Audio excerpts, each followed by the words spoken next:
पादाय कृष्णप्रेष्ठाय भूतले श्रीमते भक्तिवेदान्त स्वामिन्निति नामिने नमस्ते सारस्वते देवे गौरवाणी प्रचारिणे निर्विशेष शून्यवादी पाश्चात्यदेशतारिणे नमो महावदान्याय कृष्णप्रेमप्रदायते कृष्णाय कृष्णचैतन्य नाम्ने गौरत्विषे नमः।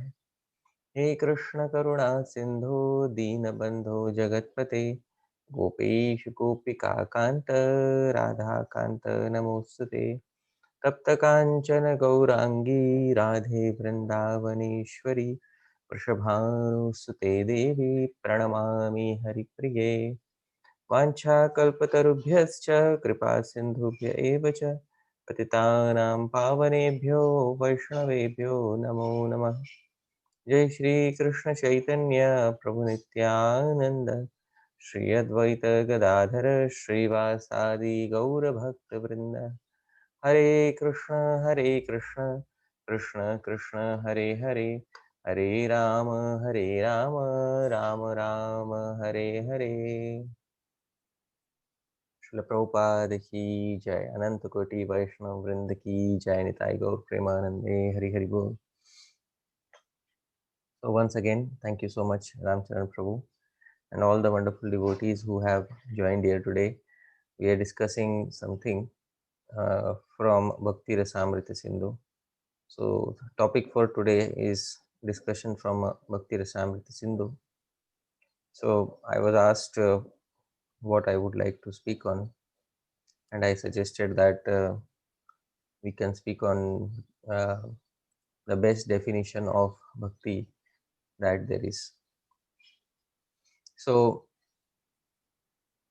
in order to give the best definition of bhakti, we have to first and foremost analyze how many existing definitions of bhakti there are. Now, if we try to analyze how many existing definitions of bhakti there are, we will not find many existing definitions.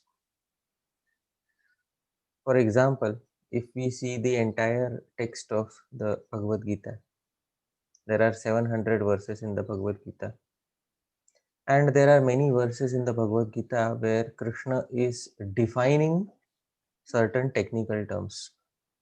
For example, if Krishna has to define yoga, he defines yoga in the Bhagavad Gita as Samatvam Yoga Uchyate. So in the Bhagavad Gita, he says that yoga is equanimity in all respects. So in this way, Krishna clearly defines yoga, because definition means the exact term which is to be defined should also be there within the definition.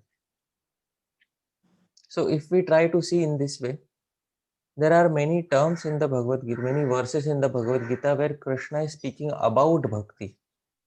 For example, Krishna is saying one mana bhava, mad bhakto, mad yaji, mam namaskuru. Many verses where Krishna is speaking about bhakti. But if we try to find a verse in the Bhagavad Gita where it is said that this is bhakti yoga, so we may not be able to find a verse like that in the Bhagavad Gita where Krishna is saying, this is the definition of bhakti yoga. That bhakti yogam uchyate, that this is called as bhakti yoga, or bhaktir uchyate, this is called as bhakti. It's very difficult to find such a verse in the Bhagavad Gita. However, you know, even though Krishna may not have uh, specifically, pinpointedly given a direct definition of bhakti yoga in the Bhagavad Gita, there are various other literature where the definition of bhakti is given. One such literature was translated by Srila Prabhupada. This literature is known as Narad Bhakti Sutra. So in Narad Bhakti Sutra, there are some exact definitions that Narad Muni wants to give of Bhakti Yoga. So I will share my screen with you, and we will try to see some definitions of Bhakti Yoga that Narad Muni is trying to give to all of us. So, in the Narad Bhakti Sutra, Srila Prabhupada and his disciples translated, we have this second chapter, and this second chapter, the title of the second chapter is Defining Bhakti. So we can see in front of us, the title of the second chapter is Defining Bhakti. Now, Sri Narad Muni in his Narad Bhakti Sutra, because it is Bhakti Sutra, so definitely he has to define Bhakti. So Narad Muni is willing to define Bhakti, and the 15th Sutra, Narad Muni says, Tal Lakshanani Vachyante Nana Matabhedat. So he says Tal Lakshanani. Lakshana means characteristics.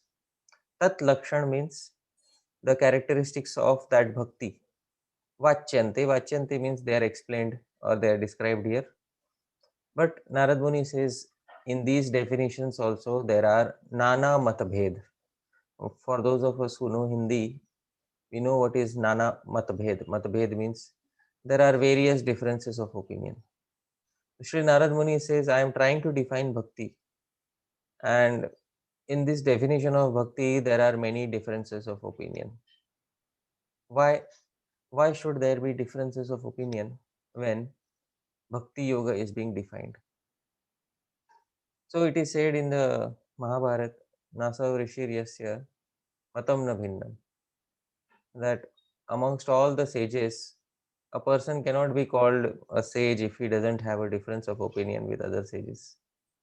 So similarly, there are various previous great devotees who have tried to define Bhakti and who have tried to ensure that their definition of Bhakti is an all-encompassing definition. All-encompassing definition means that definition covers all aspects of Bhakti. This is what all the previous great devotees have tried to do.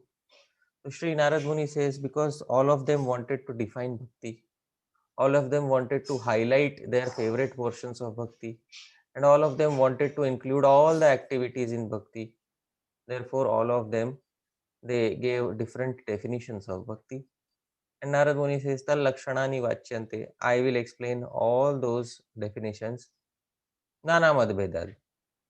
But there are differences of opinion because different sages have defined these different, given these different definitions of Bhakti. So translation is as follows. Now the characteristics of devotional service will be described according to various authoritative opinions. So this is the 15th Sutra of Narad Bhakti Sutra.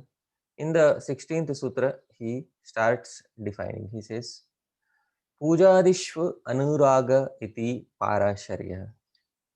This is Parasharya. We know Parashar Muni, and the son of Parashar Muni is Parasharya. Who is Parasharya? That is son of Parashar Muni is Shri Vyasadeva. So what does Shri Vyasadeva say? Pujadishu Anuragah iti Parasharya. So Shri Vyasadeva defines bhakti as Puja Adishu Anuragah. Anuragah means extreme attachment or extreme fondness towards what? Puja Adishu.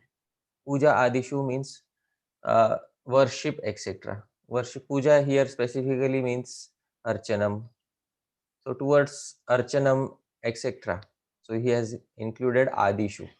Because Archanam is not the only limb of Bhakti. There are other limbs of Bhakti too.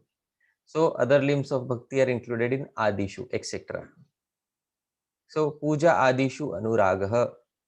So Bhakti is Anurag, extreme attachment towards Puja, etc., towards Archanam, etc. Iti, this is the definition of Parasharya, of Vyasadeva, who is the son of Parashar Muni. So we got the first definition of Bhakti Yoga, which has been given by Shri Vyasadeva. So the translation here is as follows. Shri Vyasadeva, the son of Parashar Muni, says that bhakti is fond attachment for worshipping the Lord in various ways. So this, dear devotees, is the definition of Bhakti Yoga by Sri Vyasadeva. Now, as Narad Muni said, there is not only one definition, but there are various definitions, and all definitions have some difference of opinion. So we should remember the definition of Vyasadeva. The definition of Vyasadeva is Bhakti is fond attachment for Archanam, etc. of the Lord. Then in the next sutra, Sri Narad Muni says, this is the 17th sutra. He says, Kathadishviti Gargaha. Garga Muni's opinion is now being given. What is Bhakti Yoga? Kathadishu. And Kathadishu means in the Katha, that is in the narration, in the speaking of Bhagavan's Katha. Adishu, etc. Then from the previous sutra we take Anuragaha, because previous sutra had the term Anuragaha. That term comes to this sutra. So it is Kathadishu Anuragaha iti Gargaha. So attachment, fond attachment to Katha, etc. of the Lord is Bhakti Yoga. Says who? Says Garga Muni. So this is the definition of Garga Muni. Kathadishu Anuraga iti Gargaha. Garga Muni says that Bhakti is fond attachment for Katha, etc., for narrations, etc. of the Lord. Now, Narad Muni wants to give some more definition, and Narad Muni now gives another definition in the 18th sutra. Shandilya means this is the opinion of Sri Shandilya Muni. He says Atma Rati Avirodhena iti Shandilya. So Avirodhena. So Avirodhena means something which is not obstructed. Atma Rati Avirodhena iti Shandilya.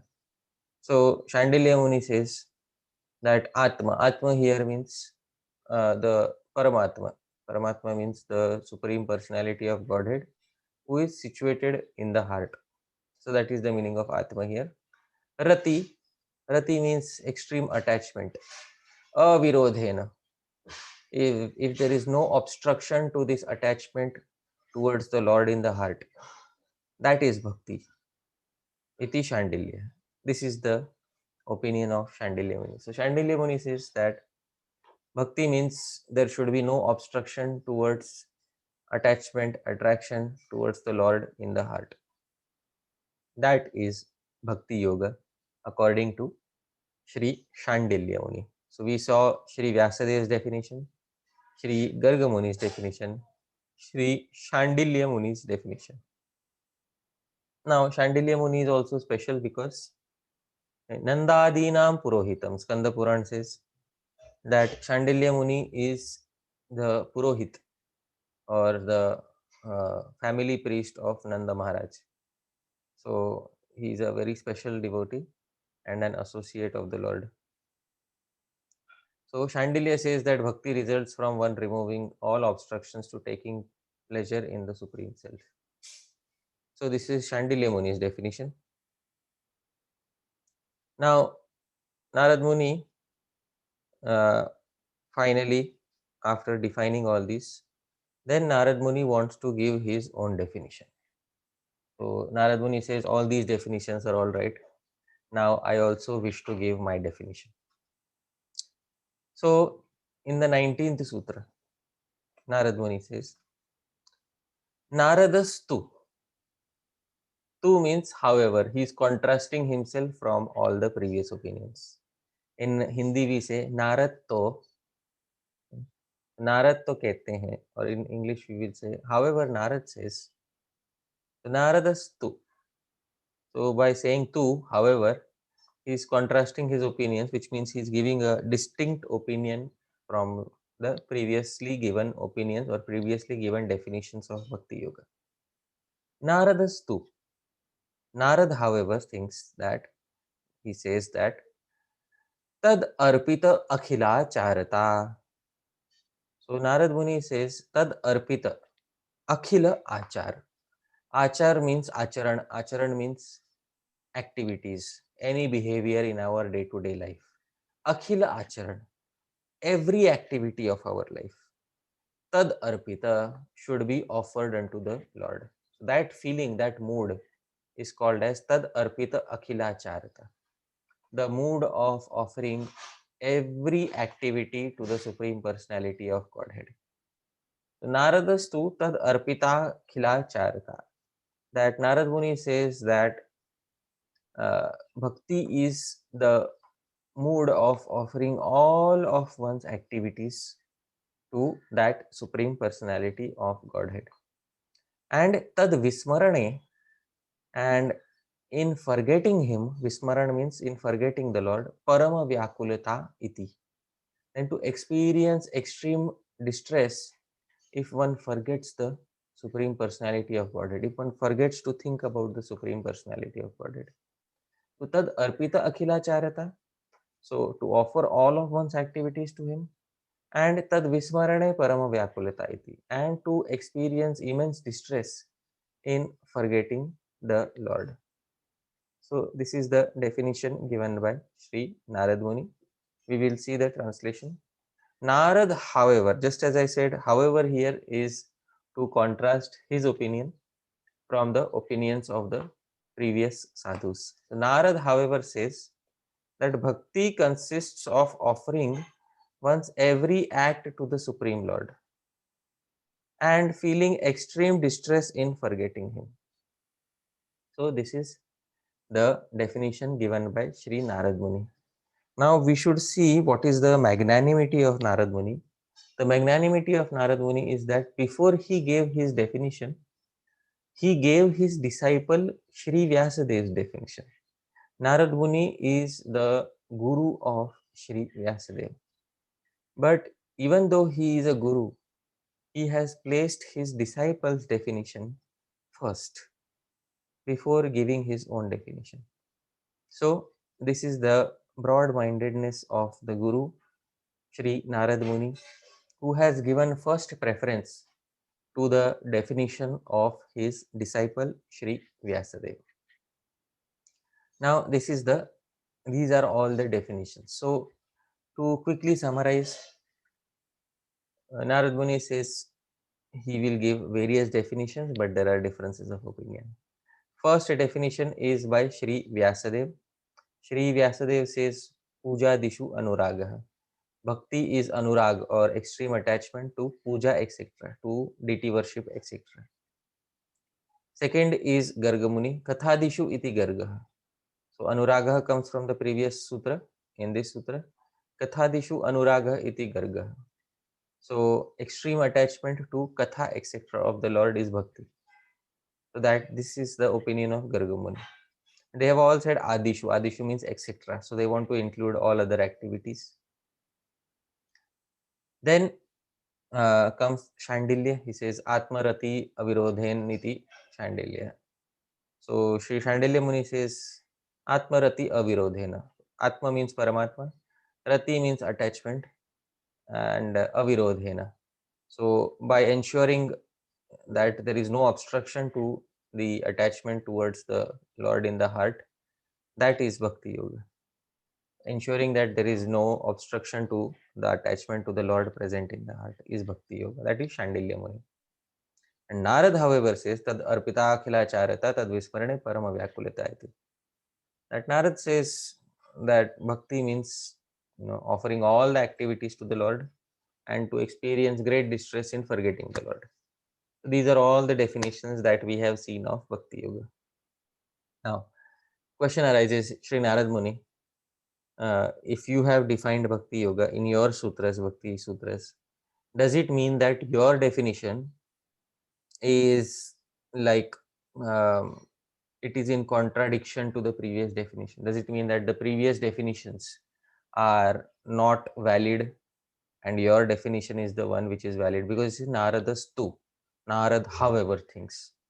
So Naradastu means, are you trying to say that all the previous definitions were not correct?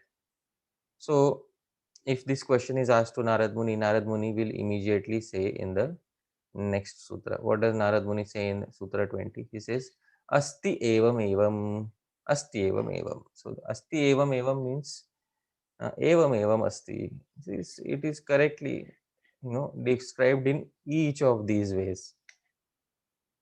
It's not that only my definition Narad Muni will say is the correct one. Bhakti is defined in all these ways. So in all these ways, one can try to define bhakti. Asti evam evam. Bhakti is correctly described in all these ways. Now you see, we got a very clear definitions. We got all these definitions of bhakti yoga, which we may not be able to get in the Bhagavad Gita also. This is bhakti. That Krishna is saying this is bhakti. So because it is so difficult to find a proper exact definition of bhakti. Even when Narad Muni is defining bhakti, Narad Muni is very clearly saying that, see, there are various differences of opinion when we are defining bhakti yoga. And I will put all the, I will put all the various opinions in front of you. On the table, I will list down all the opinions. And asti evam evam. Bhakti can be defined in all these ways. Now, dear devotees, I want to ask a question, that if bhakti is described in all the ways, because Vyasadeva says attachment to worship of the Lord, Garga Muni says attachment to katha of the Lord, Chandilya Muni says not ensuring that one's attachment to the Lord is not obstructed. Narad Muni says offering all of one's acts to the Lord and to experience great distress in forgetting the Lord. All these definitions we saw. Now, I would like to ask a question, and uh, maybe somebody can raise their hands and try to answer my question. The question is, in all these definitions, how about service to the devotee? Is service to the devotee also bhakti? And if yes, why did, where was it covered in all of these definitions? Can anybody try to tell me? If service to the devotee of the Lord, service to the Guru is also bhakti, and if yes, then why was this, why could I not see it in all these definitions?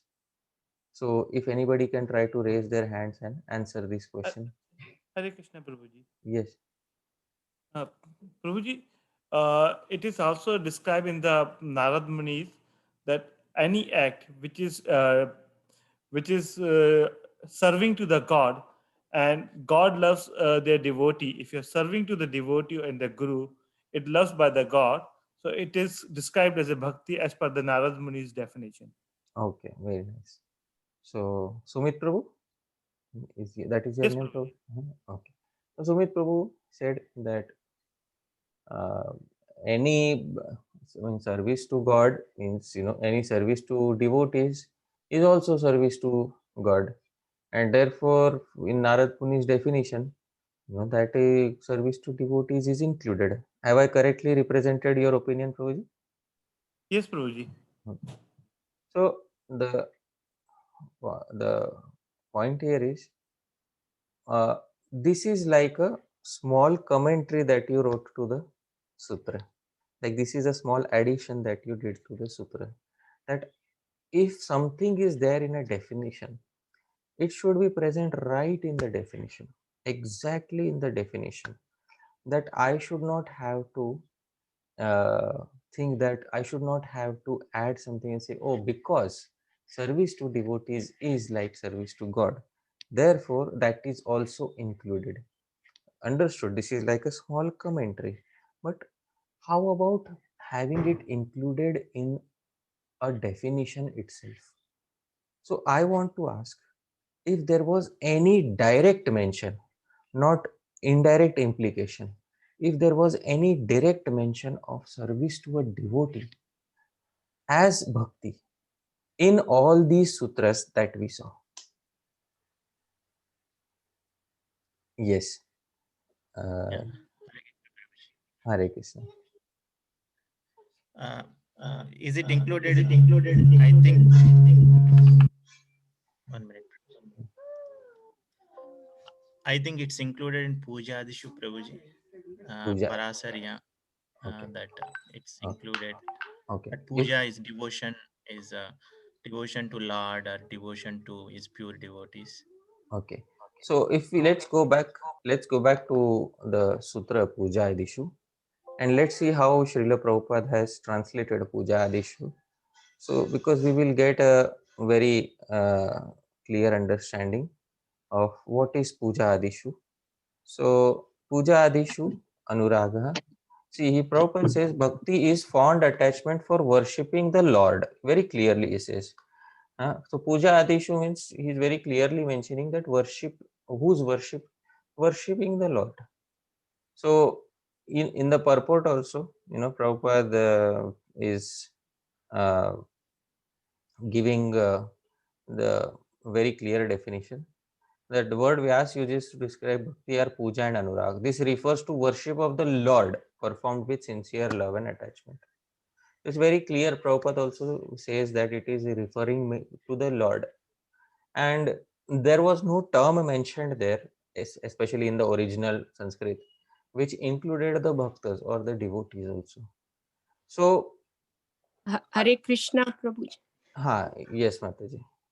Hare Krishna. Yeah, only thing I could think about, because every second one who is giving a definition, including the previous one, something from previous definition. So Right. in a way, like serving, serving means, I guess reaffirming what is earlier said, and not trying to, just reject the previous idea or thought and introducing a new one. So one thing I see a common thread, that every second one is trying to include the previous ones, Right. something from previous definition. Right. So the Narat Muni has said that asti evam evam. None of these definitions are incorrect.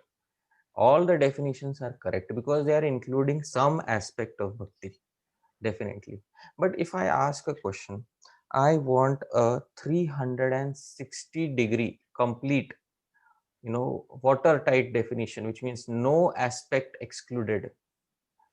All aspects of bhakti included in that definition, then it will be slightly difficult for me to find them in these definitions. Because honestly speaking, if we see all these definitions, there was no direct mention of service to a devotee. All the definitions, honestly, if we see all these definitions, were directly pertaining to service of the Lord. So all the definitions of bhakti were described in relation to direct service of the Lord.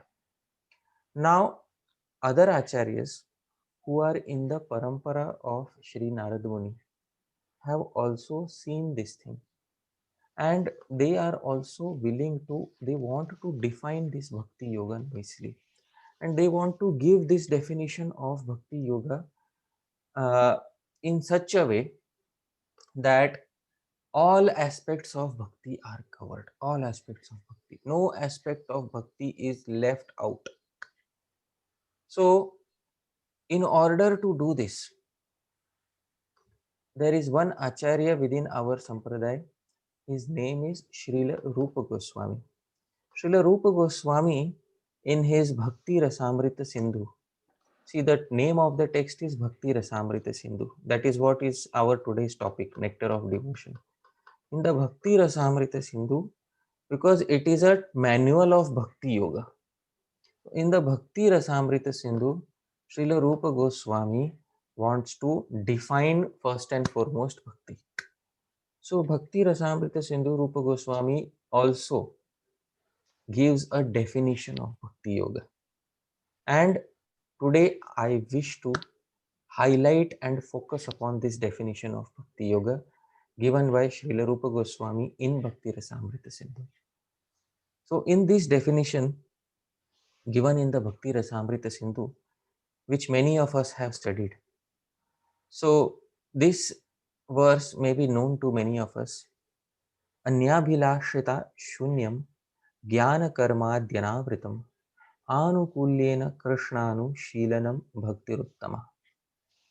So this is Srila Rupa Goswami's definition. Now I will show my screen which is having this verse.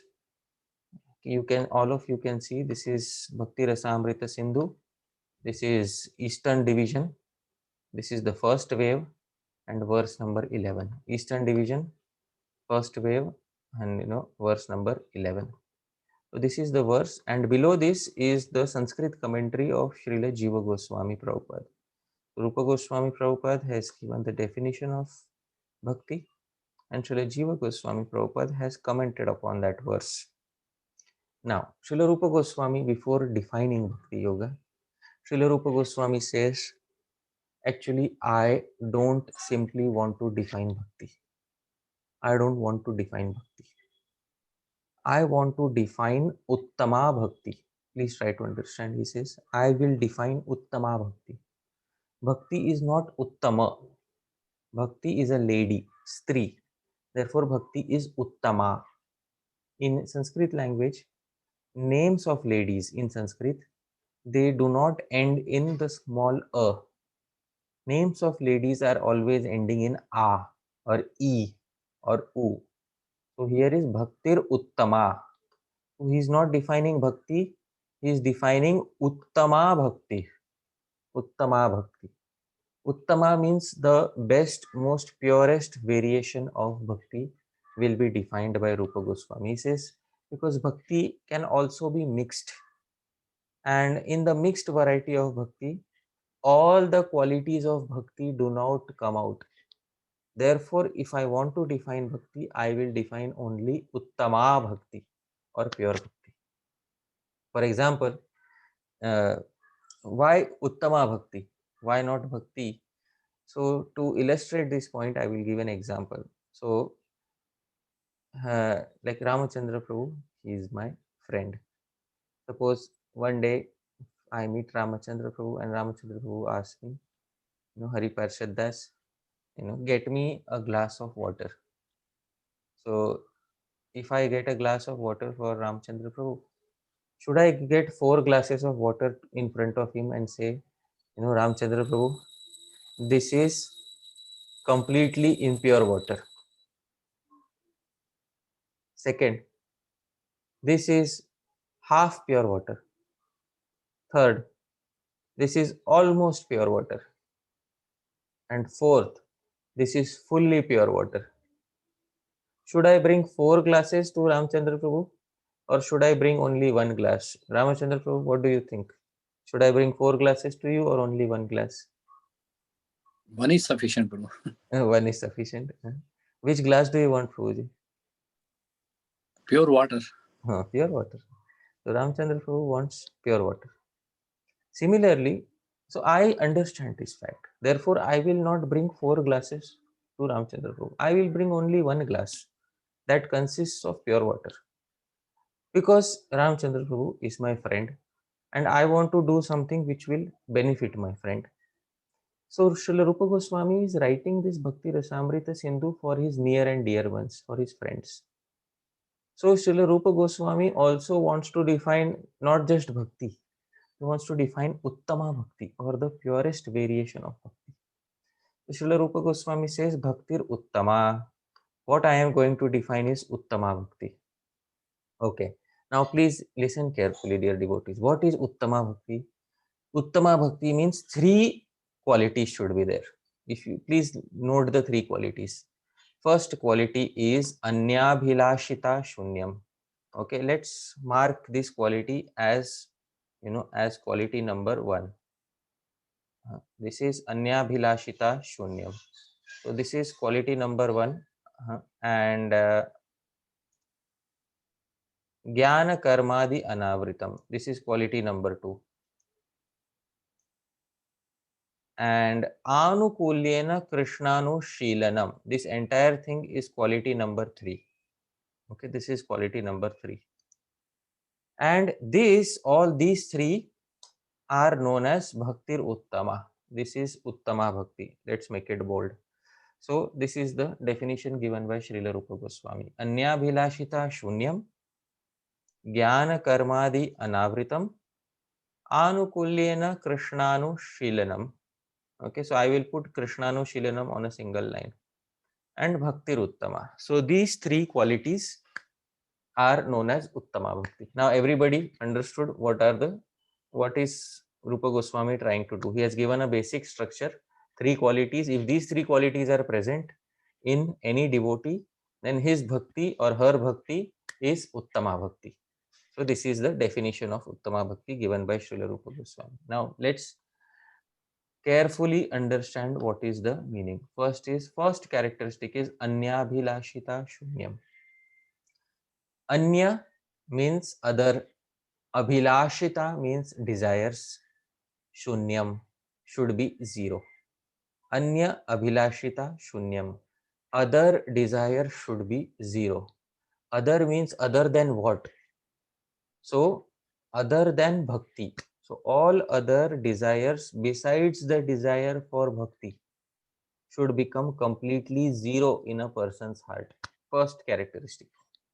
So let's note this characteristic. Somebody may say, well, this is a very lofty definition, How can somebody's heart have zero desires besides the desire for bhakti? It's a very lofty and impossible to attain definition. So dear devotees, please try to understand. There is something called as a textbook definition. Textbook definition means in a textbook we have to define what is pure. In a textbook, that is what we should define. So this is like a textbook definition of bhakti. Like in a textbook, what is pure water? Pure water is two atoms of hydrogen and one atom of oxygen. That is what is pure water. In real life, there may be some mixture in water, but there should be, in the textbook, we should not adulterate the definition of water.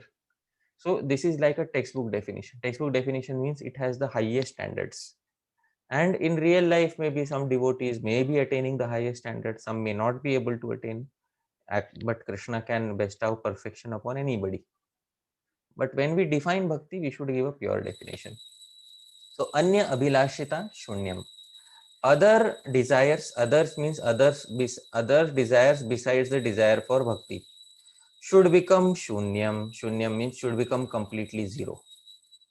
Then second is jnana karma adi anavritam. Avritam. Avrita means to cover something. If I cover my head, with a bed sheet, it's avrita. It's called covering or shrouding. Anavrita means not covered. So bhakti should not be covered, should not become completely covered by jnana, by karma, adi. Adi means etc. It should not become covered by jnana, by karma, adi, etc. means by other things like Jyotish, Sankhya, Yoga, etc. All other philosophies besides bhakti. So one thing we can note, for anya abhilashita, other desires, he said shunyam, completely zero. But for jnana, karma, adi, he did not say here shunya. He said anavritam. So a devotee needs some jnana in life. He needs some karma in life.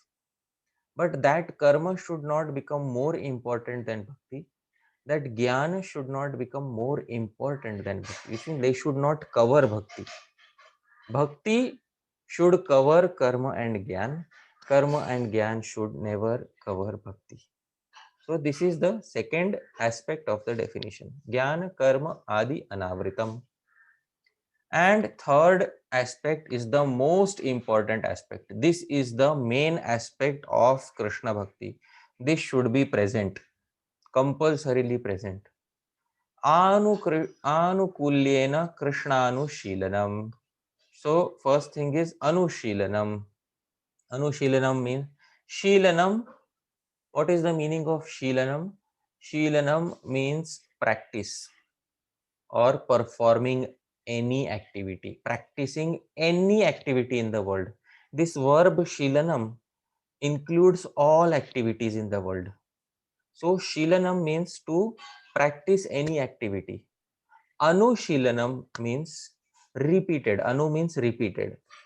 The prefix anu means repeated. Repeated practice of any activity in relation to whom?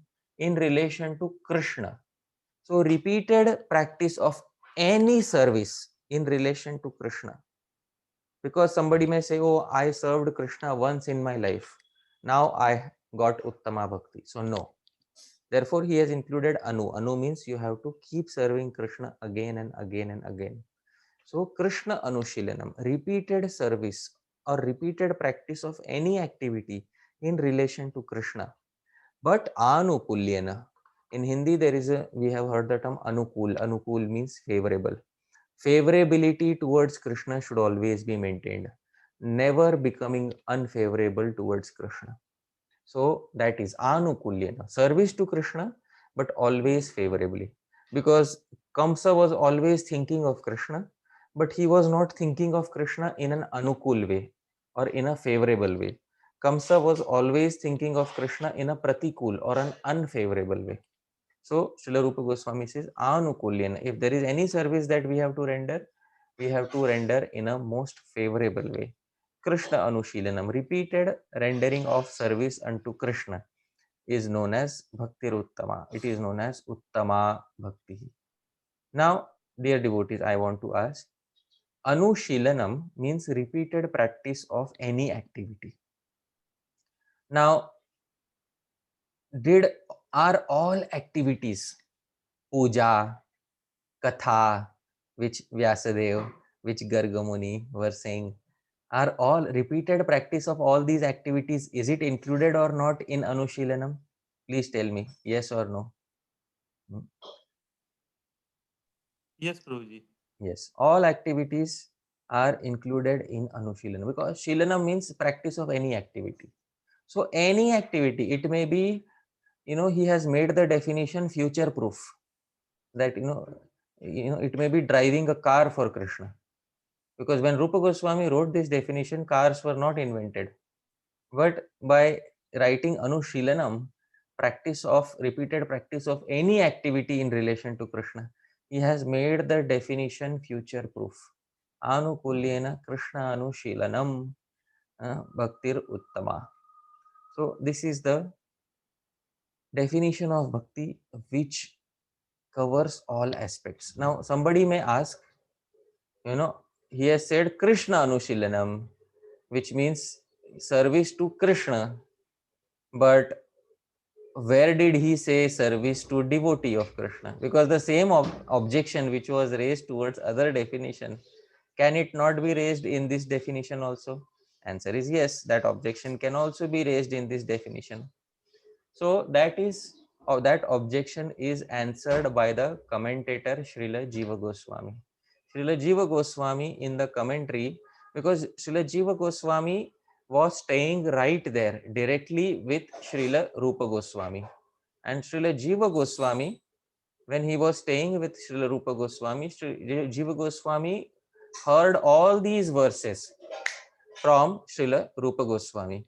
And Srila Jiva Goswami, what he did was that Srila Jiva Goswami asked for explanation of everything from Srila Rupa Goswami. And Srila Jiva Goswami in his commentary, he makes this question: what about service to devotees of Krishna? Is that not bhakti? For example, offering a garland to one's guru, serving one's guru, is that not bhakti? So Jiva Goswami got the answer from Rupa Goswami. Rupa Goswami said, Krishna Anushilanam. This is what Rupa Goswami told Jiva Goswami. Krishna Anushilanam means, it has two meanings. What is the meaning of Krishna Anushilanam? So Jiva Goswami here he says, here I have highlighted, Krishna Sambandhi Krishna Artham Va Anushilanam Krishna Anushilanam iti. So there are two definitions. First is Krishna Sambandhi Anushilanam, which means repeated service of anybody who is Sambandhi or who is related to Krishna. That is also Krishna Anushilanam. And direct Krishna Artham Va, or direct Anushilan of Krishna, or direct service to Krishna, is also Krishna Anushilanam. So Krishna Anushilanam breaks down in two ways. First is Krishna Artham Anushilanam, which is direct service to Krishna, and second is Krishna Sambandhi Anushilanam, which means Anushilan or service of any entity related to Krishna. Any entity related to Krishna is Krishna Anushilanam. So both definitions of Krishna Anushilanam are included here, and now the definition becomes 360-degree, because any entity related to Krishna, it may be even the dham of Krishna, Vrindavan dham.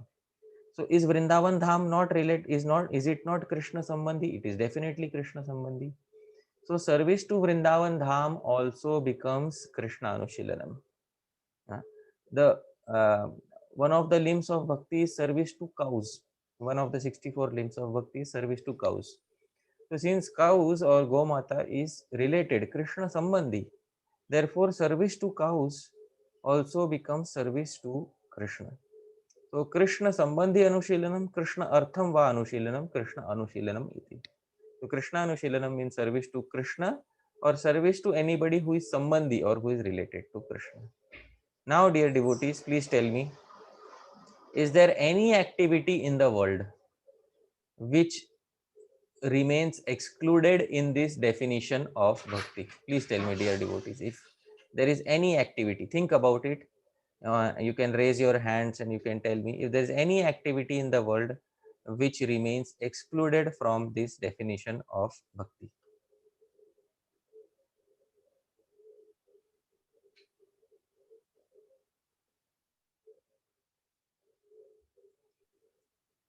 Is driving a car for Krishna included? Yes.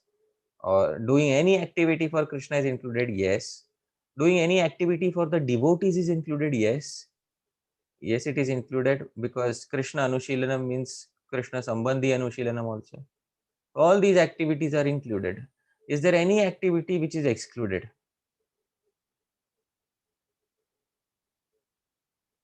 If there is any activity which is excluded in this definition, please let me know. Hare Krishna, Prabhuji. Yes. My name is Himani, and I would say that if there is any activity which is done by a person for his own personal sense gratification, I think may not be included in this Oh, definition. definitely, that is not included. But I am saying any activity towards Krishna or his devotees, is there any activity which is left out that is towards Krishna or Krishna's devotee, which is not included in this definition? Hare Krishna, Prabhu. Yes. I would say, like, if we blaspheme a devotee. But that is not an activity for that person. It is an activity against that person, and he specifically said anukulyena.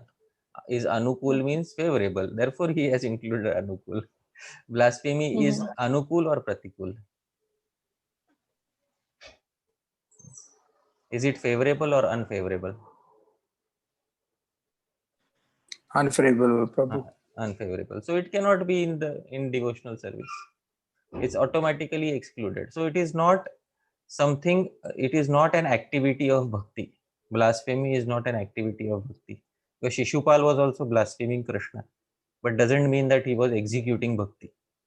So any activity of bhakti, any activity of service, of seva, which is excluded from this definition.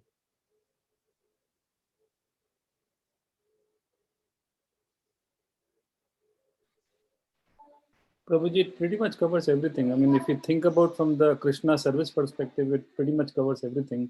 Everything. Especially when you talk about the Anukula. Okay. And from the devotee's perspective, service of devotee, are all activities included? I think so, Prabhuji.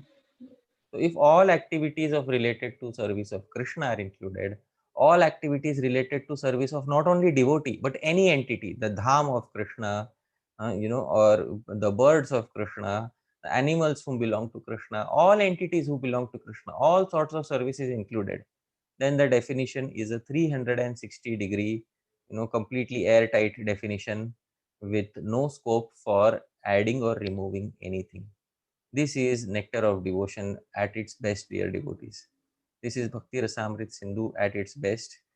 And we Gaudiya Vaishnavas, we are the devotees who got this as inheritance from Srila Rupa Goswami. We got the best definition of bhakti, a future-proof definition of bhakti as inheritance from Srila Rupa Goswami.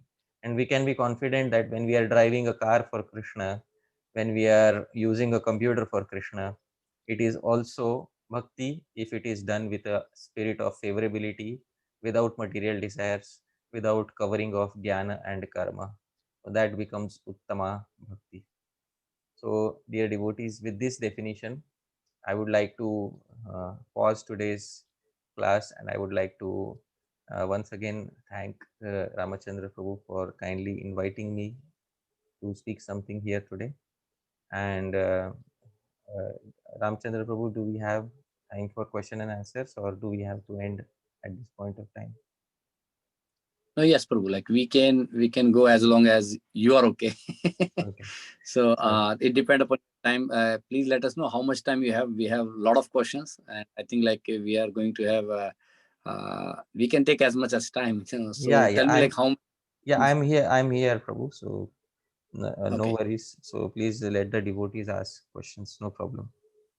So one of the question that we have noted down beforehand, that's from my side. I was expecting that you are going to like mention something about sarvopadhe vinirmuktam tatparitena nirmalam rishikena rishikesha sevanam bhakti ruchyate. Right. So that is also says bhakti. So I was thinking like why is not included in your talk at all? Right. What is the reason? So the reason is because in the very next verse, if we see, the very next verse is that verse. Sarvopadhi vinirmuktam tatparatvena nirmalam rishikena rishikesha sevanam bhakti ruchyate. That's the immediate next verse. Now somebody may ask, why did I not include this? Why did I not speak about this definition? Because this definition is from a previous text which is called as Narad Pancharatra, Yathasri Narad Pancharatra. So this definition is from a previous text, and Rupa Goswami has taken this definition as a reference and built upon this definition in his definition. So in this definition, there is Rishikena Rishikesha Sevanam. So he has given Rishikesha Sevanam as bhakti using the senses. Rishikesha Sevanam Bhaktir Uchyate. But Rishikena means using the senses. Using the senses means our senses which are available to us. Rupa Goswami wanted to further expand upon this definition, not only included the senses but also the mind. So therefore Rupa Goswami did not speak anything about the senses in his definition. He just said Krishna Anushilanam, service in any way, using the body, words, mind. So what Rupa Goswami has done is, he has taken a definition from Sri Narad Muni, and he has seen where the definition also needs some some modification, and that modification he has done in his definition of bhakti, so that it becomes 360-degree complete definition. So that is what here. And if you see the commentary here of Jiva Goswami, what Jiva Goswami is doing is, he is drawing parallels between the previous verse and this verse. He says tat paratvena, he's saying tat paratvena in this verse is the same as anukulyena in the previous verse. And then he says sarvopadhi vinirmuktam, he says sarva iti, the sarvopadhi vinirmuktam is the same as anyabhilashita sunyam.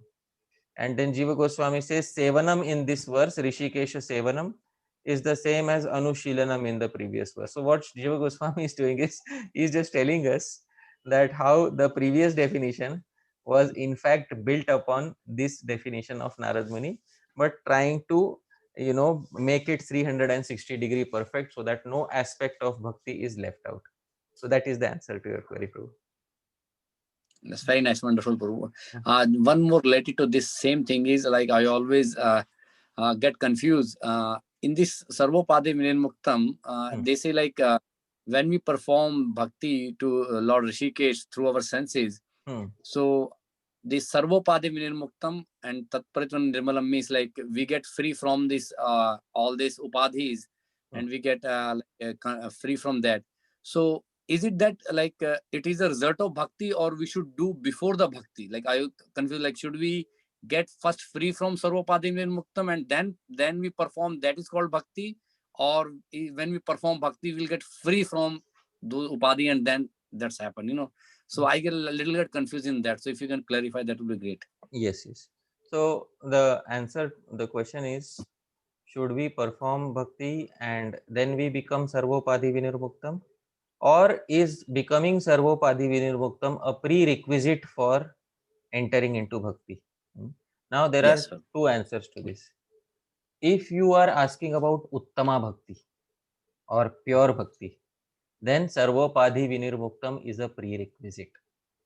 I hope you are able to understand. If you are asking about Yes, uttama got bhakti, it. then sarvopadi vinirmuktam is a prerequisite. But if you are asking about not uttama bhakti or bhakti in general, then you can perform bhakti in general, and then after performing bhakti in general, then you can come to the platform of uttama bhakti by performing that bhakti and become sarvopadi vinirmuktam. Therefore it is said that bhakti is the process and bhakti is also the goal, which means in the process also bhakti is helpful, and as a goal also it helps you execute more uttama bhakti. So that is the answer to your query. Thank you. Thank you very much. Thank you. So anyone else have any other questions? So please ask Prabhuji. Like you can raise your hand or you can unmute and ask the question. Hare Krishna, Prabhuji. This is Vishal. Hare Krishna. And thank you so much for your time. Actually, I have one question pertaining to the verse that you explained for the Uttama Bhakti. Yes. The second line was like you need to remove the covering for the karma and the jnana. So can you give some examples? Like you gave the examples for the Anushila. Yeah. Krishna. So same way, like how we can remove covering for before we. Okay. So I have shown this verse in front of all of you again. You have asked me to give some examples of jnana karmadi anavritam. So as I will explain once again, avrita means to cover something.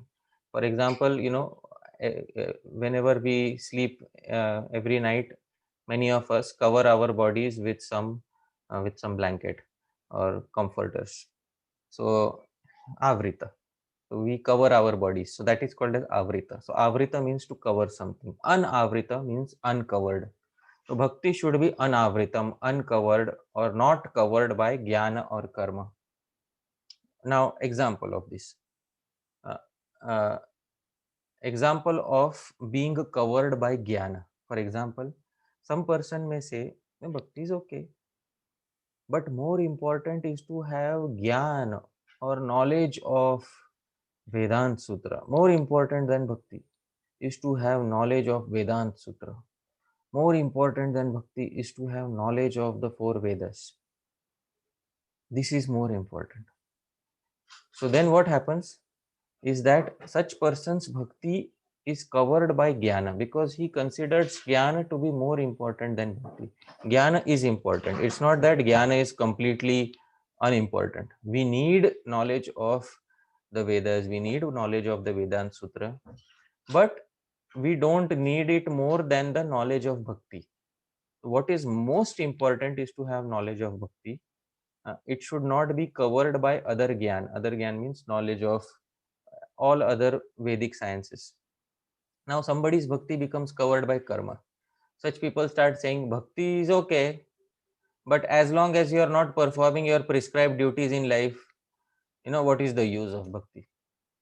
So we should understand such people's bhakti they have some faith in bhakti, but their faith in bhakti has become covered by karma, adi, etc. Etc. includes all other sciences, yoga, sankhya, jyotish. Some people say bhakti is okay, but as long as you don't wear some rings in your hand, you will not be able to be successful in life. So their bhakti has become avrita or covered by jnana or karma or adi, etc.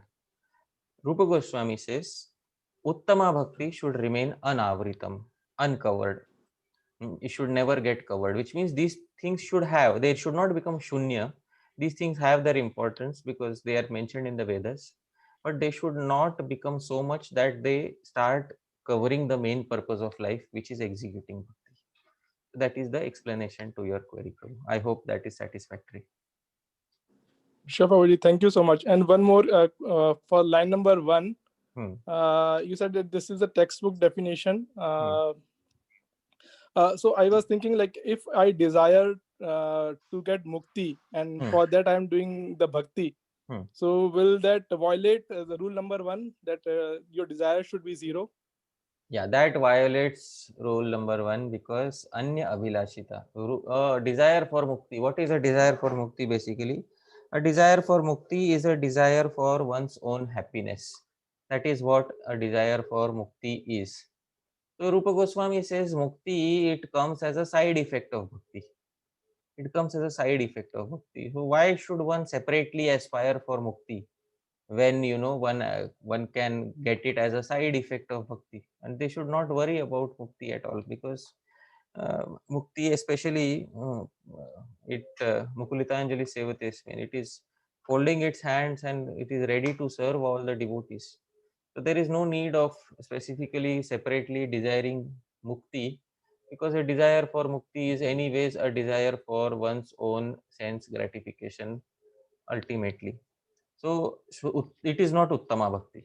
Uttama Bhakti means desiring only and only favorable service to Lord Krishna and Lord, any entity that is related to Lord Krishna. So that is, it will not fall in the definition of Uttama Bhakti. That is the answer to your query. Hare Krishna, Prabhuji. Thank you so much. Thank you. Hare Krishna. Prabhuji, Ajit here. Wonderful session today. So on this, the point number 2 that you elaborated. So what is the definition of, I have enough gyan, I have enough karma yoga gyan before I explore my path into the bhakti marg? Okay, very nice, very nice. So this question is asked, this question is answered by Srila Jiva Goswami in the commentary itself. So best to get the answer straight from Srila Jiva Goswami himself. So let's see the answer that is given by Srila Jiva Goswami. So here he says, Jnanam atra nirbheda brahmanusandhanam. So Jiva Goswami says in the commentary, which sort of jnana should not be there in the devotee? So he says, Nirbheda brahmanusandhanam. Nirbheda Brahma means impersonal Brahman. So knowledge of impersonal Brahman should be avoided by the devotee. That knowledge is not needed. So that knowledge should absolutely be avoided by the devotee. Some basic knowledge of it should be there, that what is impersonal Brahman.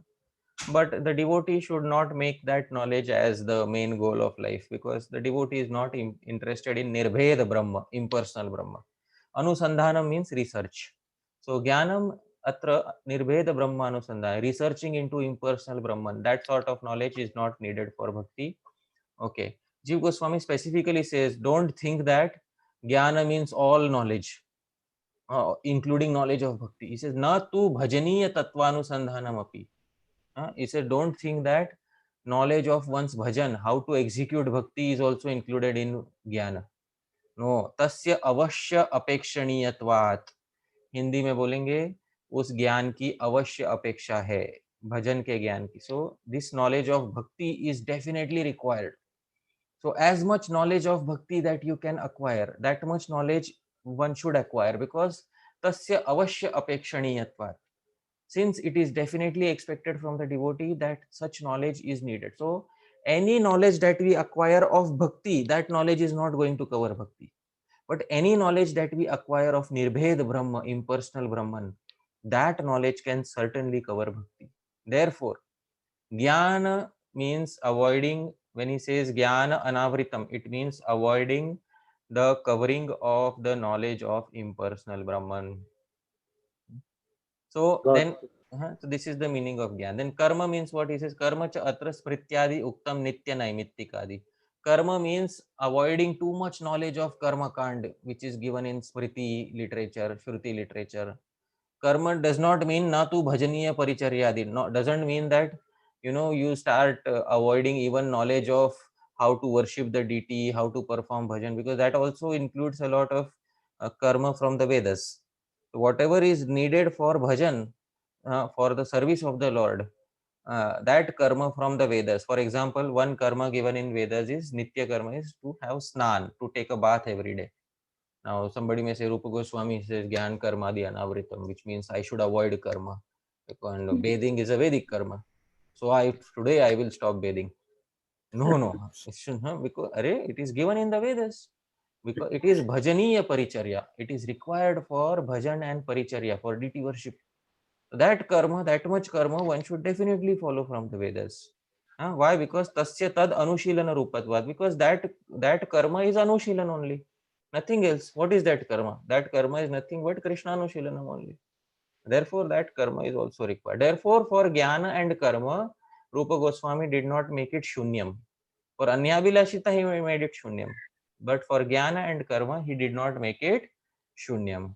And adi, what does adi, jnana, karma, adi? Jiva Goswami says adi shabdena. Through adi, the term adi, vairagya, yoga, sankhya, abhyasa, adaya. Vairagya, renunciation, yoga, ashtanga yoga, sankhya, abhyas, etc. So this is what is the explanation straight from the words of Srila Jiva Goswami Prabhupada. I hope that solves the doubt, Prabhu. Hare Krishna, Prabhu. Yes, indeed. Thank you. Thank you.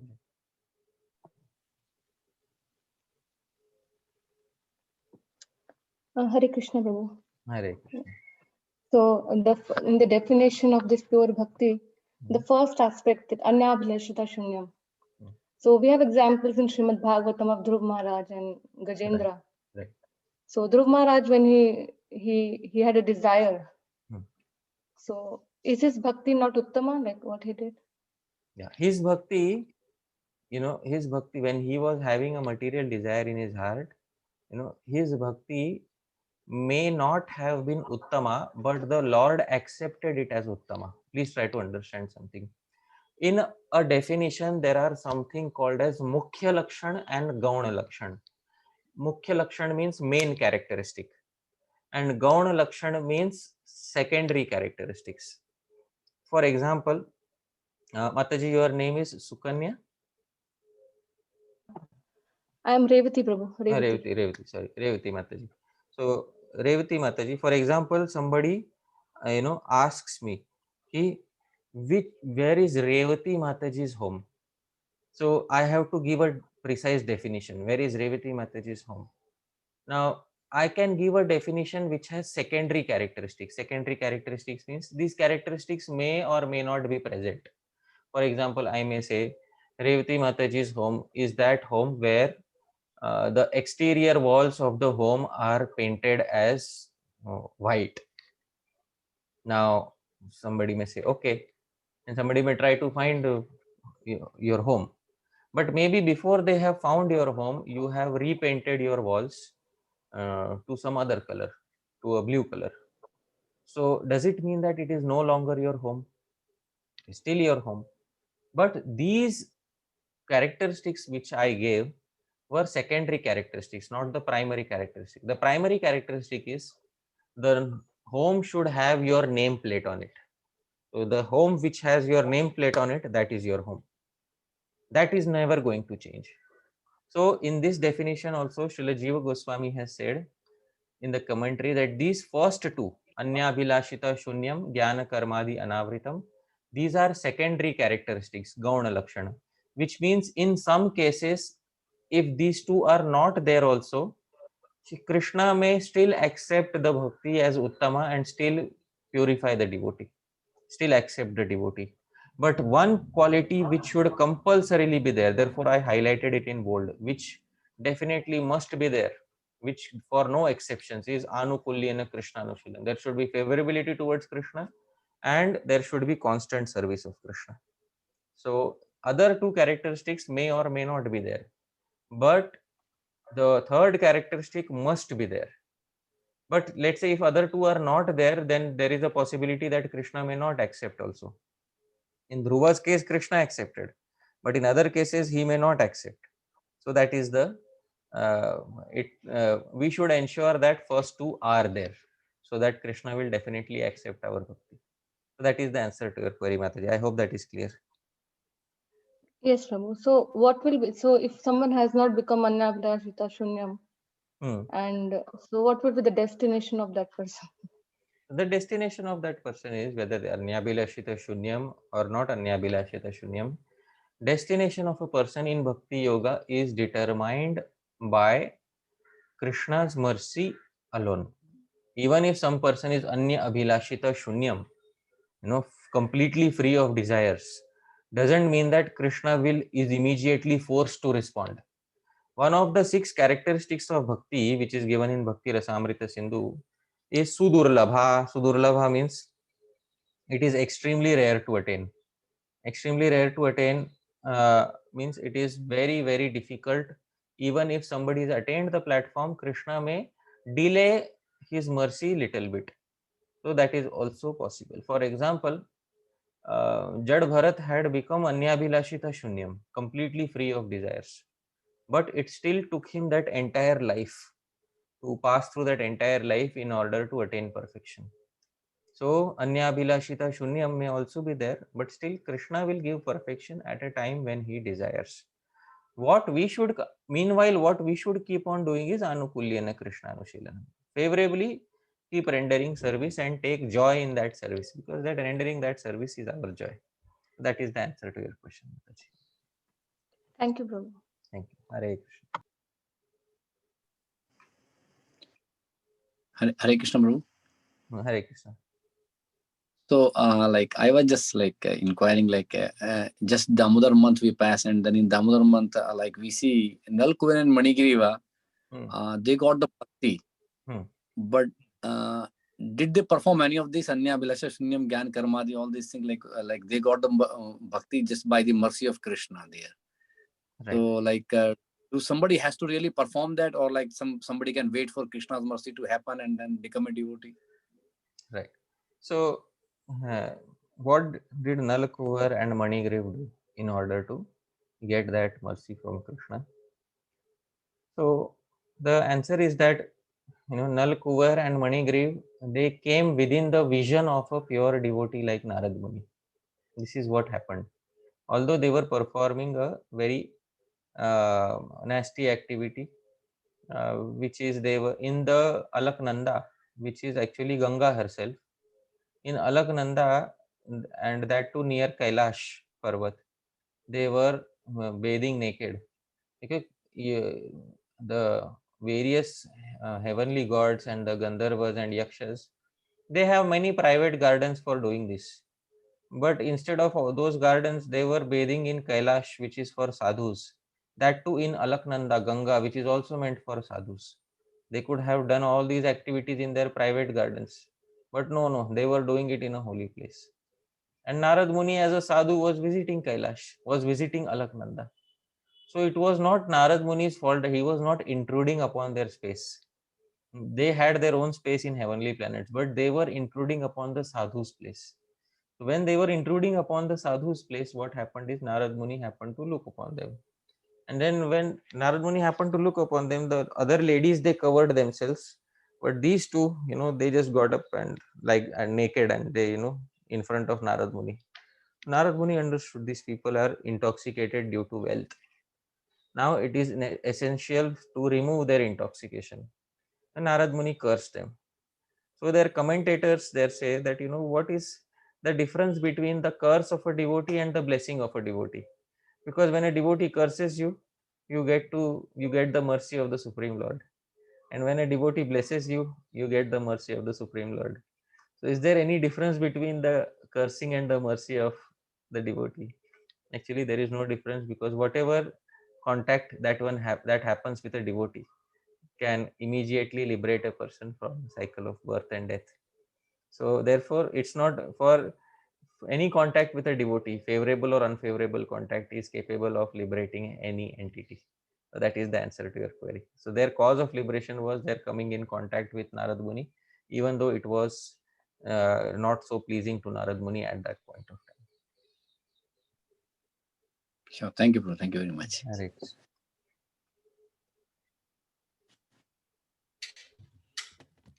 Hare Krishna, Prabhuji. Hare Krishna. Yeah.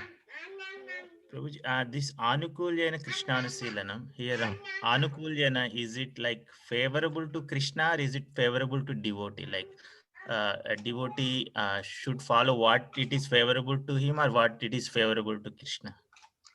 Very nice. So Anukulyena means favorable to whom? Favorable to Krishna, whom we are rendering service to, or favorable to our mood, we who are rendering the service. Is that your question, Prabhu? Yes, Prabhuji. So Okay. you were saying joyfully it has to be performed. Right. Sometimes if a devotee takes austerity, it is kind of, sometimes he feels unfavorable. Okay. So yeah, that's So Srila Jiva Goswami very clearly says in the commentary, he says Anukulyam, I have highlighted, cha asmin uddeshyaya Shri Krishnaya rochamana pravritti. So Anukulya means favorability towards Krishna. Not that first preference is given to favorability towards Krishna. What Krishna likes. Krishnaya rochamana pravritti.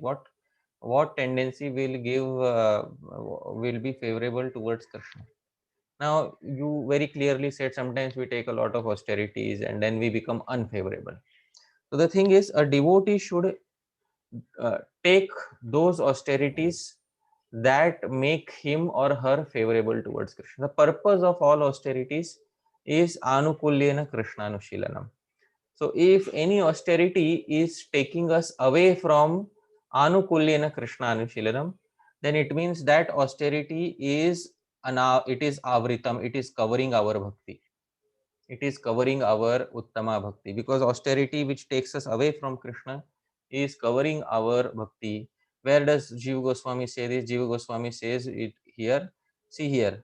Jnana karma adi. Adi. He says adi shabdena vairagya. Vairagya, renunciation, austerity, etc. are included in adi. Jnana karma adi.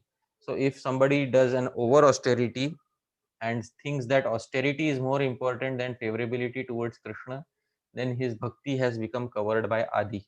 Bhakti has become covered by vairagya. Therefore, there is some basic austerity given in Shastra for devotees. What is the basic austerity? Basic austerity is they should fast on Ekadashi. And another basic austerity for devotees is that they should eat only some foodstuffs which are offered to Krishna, which are pure in nature. So this is the austerity in devotees' life. And this is basic austerity which all devotees can joyfully perform. In that also in Ekadashi, there are various gradations of how Ekadashi can be followed. So whatever ensures Anukulyena Krishnanushila, that should be performed. That is the answer to your query. Thank you, Prabhuji. Thank you. Hare Krishna.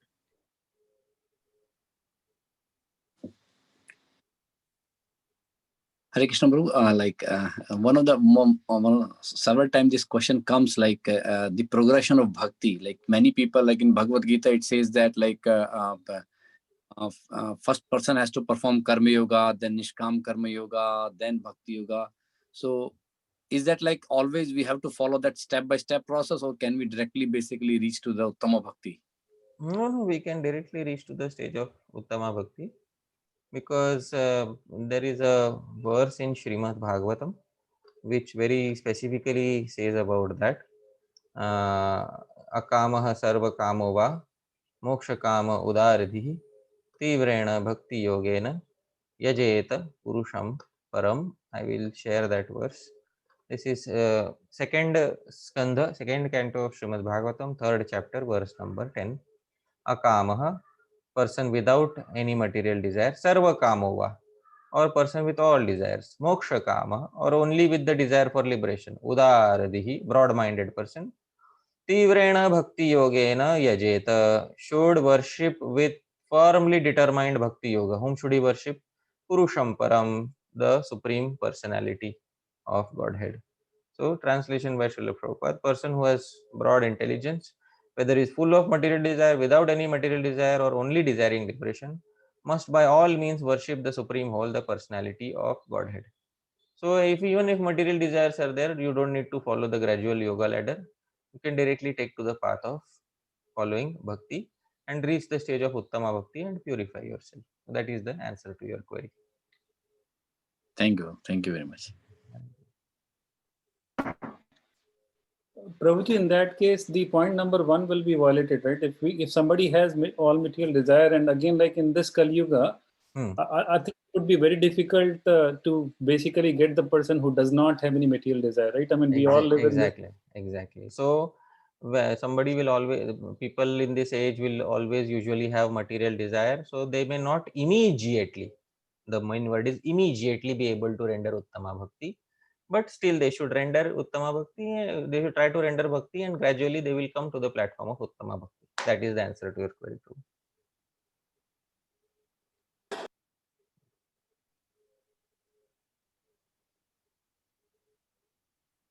Hare Krishna. Anyone else have another question? Because it's already 9:30, so I'm sure like if you have any more question, let us know. So otherwise we'll end our call now. Okay, so looks like Prabhu, like it's a wonderful session. Thank you very much for coming here and giving us so much time.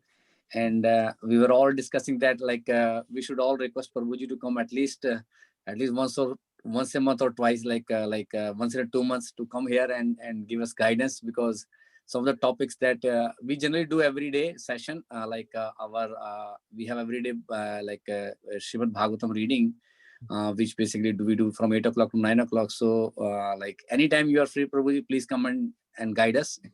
So we will be very happy to hear from you. And again, thank you very much from all of us. And I would request all devotees to unmute their phone, and then let's thank Hari Parshad Prabhu by chanting Hare Krishna Mahamantra, all of us together, please.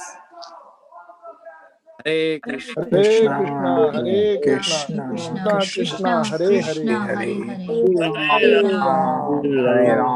Ram, Hare Hare. Thank you, Prabhu. Hare Krishna.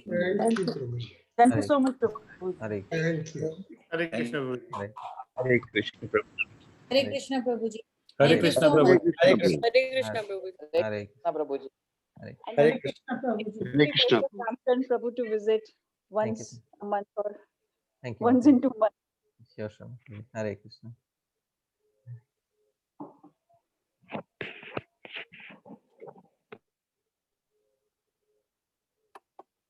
Okay, Prabhu, I'll log off now. Hare Krishna, Prabhu. Thank you so much. Again, Hare I'm very grateful to you came. Thank you very much. Hare Thank you, Krishna. Prabhuji. Hare Krishna. Prabhupada. No problem. Jai Srila Hare Krishna. Prabhupada.